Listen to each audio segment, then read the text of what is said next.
يا مساء الانوار. وبما اني بقلب في التليفون وطلع لي ان انا عندي كميه فيديوهات كده كتيره، وكنت كسلانه اعمل لها مونتاج، والعيد عدى وخلص والكحك اتاكل وخلص وكل حاجه، وما صورتلكوش لان انا كان عندي الطريقه من قبل كده. فاول حاجه دول 3 كيلو دقيق، حطيت لهم 4 معالق ريحه كحك، وحطيت لهم حوالي 5 6 معالق سمسم، كل كيلو معلقتين. تمام، السمسم بيخلي طعم الكحك حلو، وابتدي اقلب الحاجات دي. وحطيت لهم بيكنج باودر لكل كيلو نص معلقة. تمام، يعني ممكن باكو يتحط على ال3 كيلو. ال3 كيلو دول بيرموا معاكي كمية، اللي هو كأنك مشترية 5 كيلو جاهزين من بره. بعد ما تحط لهم المقادير بتاعتهم، مجهزة العجوة بتاعتي وعاملاها بالسمسم والسمنة البلدي ودعكاها كويس. هنا كده سيحت السمنة، كل كيلو دي بياخد 550 جرام سمنة عشان يطلع الكحك بتاعك ناعم زي بتاع المحلات بالظبط. فانتي بتعملي ميكس بقى بين السمنة بتاعتك اللي هي اللي انتي بتستخدميها، هتعمليه بسمنة بلدي، هتعمليه مخلط سمنة بلدي على هولندي، كده حسب انتي بتعملي ايه. فانا هنا عملت لكل كيلو 550 جرام سمنة. هبتدي بقى السمنة قدحتها على البوتاجاز واحطها على الدقيق. ده الكحك اللي على السخن، وانا كنت عامله قبل كده السنه اللي فاتت الكحك السخن والكحك البارد، فهتلاقوهم يعني لو رجعتوا الفيديوهات لورا هتشوفوهم. بس احلاهم، واللي هو تحسي ان انتي بتاكلي كحك بقى اللي هو بتاع زمان وبتاع الامهات وكده، هو الكحك على السخن. ده من الحاجات الجميله. طبعا ايدك مش هتستحمله نهائي، لان بيبقى السمنه بتغلي وانتي بتقلبي.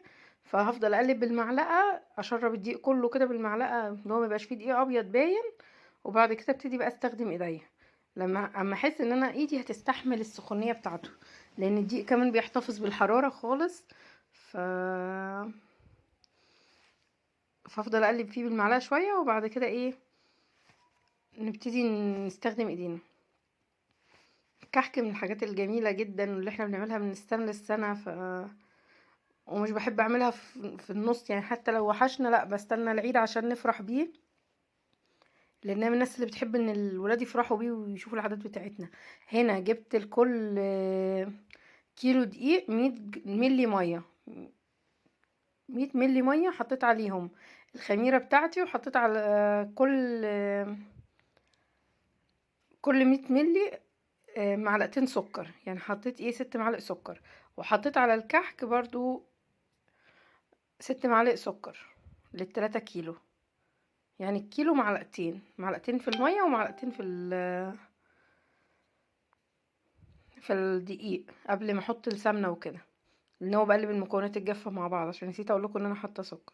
بنقلب الميه لحد ما نحس ان العجينه بتاعتنا يعني شربت الميه دي. هتعوز ميه تاني، هي هتحتاج مثلا حوالي 300 مللي تاني لل3 كيلو، بس احنا هنحطهم تدريجي عشان العجينه ما تنشفش منك، لان كل ما هتزودي ميه كل العجينه ما هتنشف منك. حطي ميه وخليكي مسيطره شويه بشويه، يعني مثلا 50 مللي و50 مللي، وكوري حته وشوفيها هتشقق ولا لا. لو ما شققتش خلاص انت كده في السليم. طبعا عملنا البيتي فور بتاعنا، الولاد كانوا بيعملوه معايا. هنا كده ده مقطع لقيته عندي متصور بتليفون تاني، يعني بنتي كان مصوراه وكده وانا بعمل بقى بعجن والكلام ده. هنا كده وانا بعجن لكم بقى العجينه وبختبرها اشوفها هتعوز حاجه تاني ولا لا. اللي هو بدورها واحطها، لو ما اتعملتش يبقى خلاص كده، لو ما شققتش من الحروف. وده المنقاش بتاعنا الجميل.